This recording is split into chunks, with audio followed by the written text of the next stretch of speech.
Hey, what is going on? Thanks for stopping back by the channel today.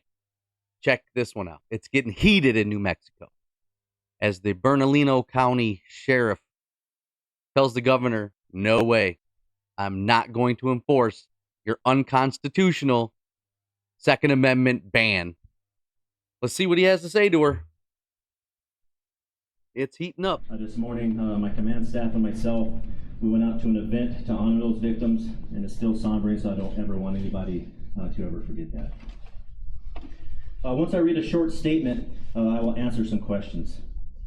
As we all know, Governor Michelle Lujan Grisham issued an emergency temporarily suspending open and concealed carry laws for the next 30 days in Bernalillo County.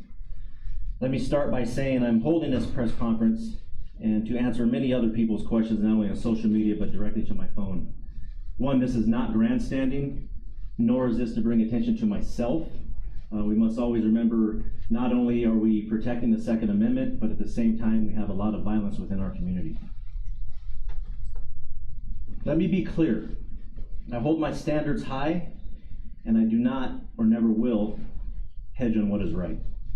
And I take my oath seriously.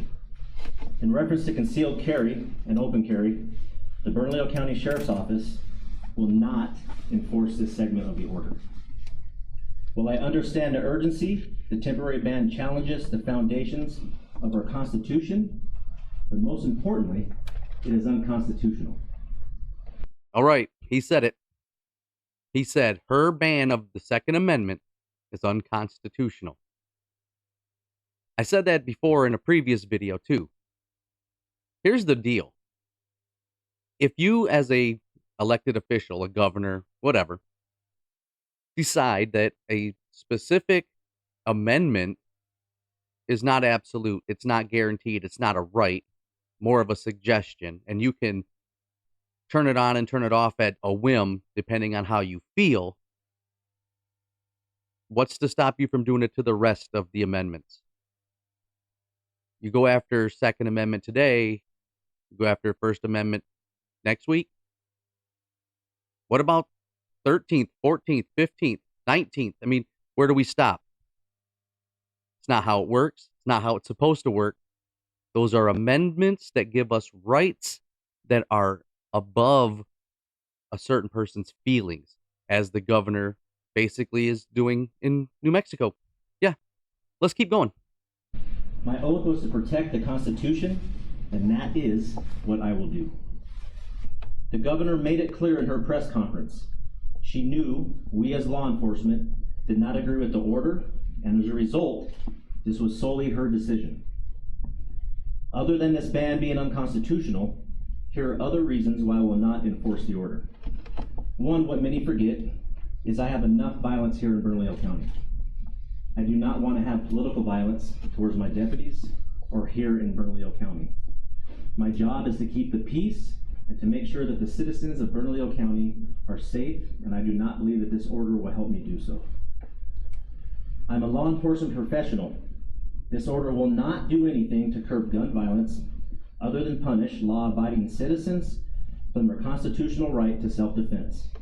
Is he wrong? He nailed it. This has nothing to do with the crime. This has nothing to do with the criminal, who isn't going to listen to a ban on Second Amendment rights anyway.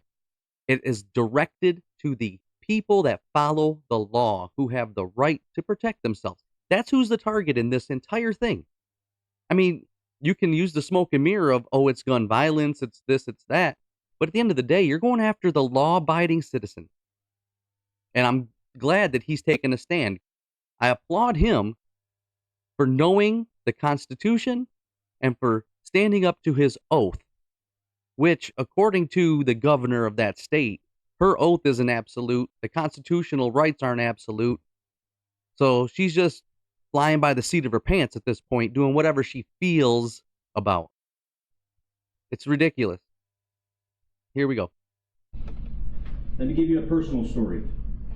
Last week, as I'm sitting here as the sitting sheriff, I get a phone call that my brother also was a victim of gun violence last week that many of you do not know. While he and my nephew were sitting in their car, they were shot at and their vehicle was impacted by numerous rounds.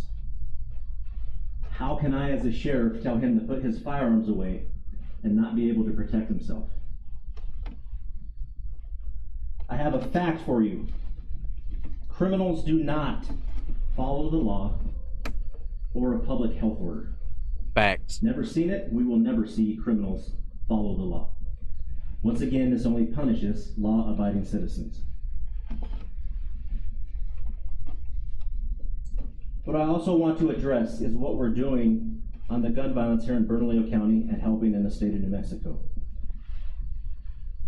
It is quite irritating for me to see how this 30-day ban completely overshadowed the robust conversations that we had with the governor in the office on what we are going to do to curb gun violence and for people to stop being victims.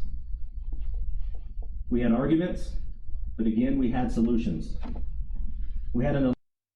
And at the end of the day, she did what she wanted to do, regardless of what any advisors had to say. See, this is the thing with the left.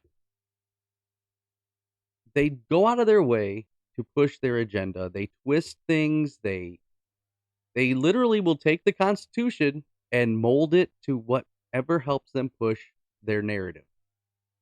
And by saying that your constitutional rights in New Mexico or anywhere else in the country are not absolute, they're not guaranteed, they're more like suggestions, is an easy way to take away all of our rights and basically make us slaves.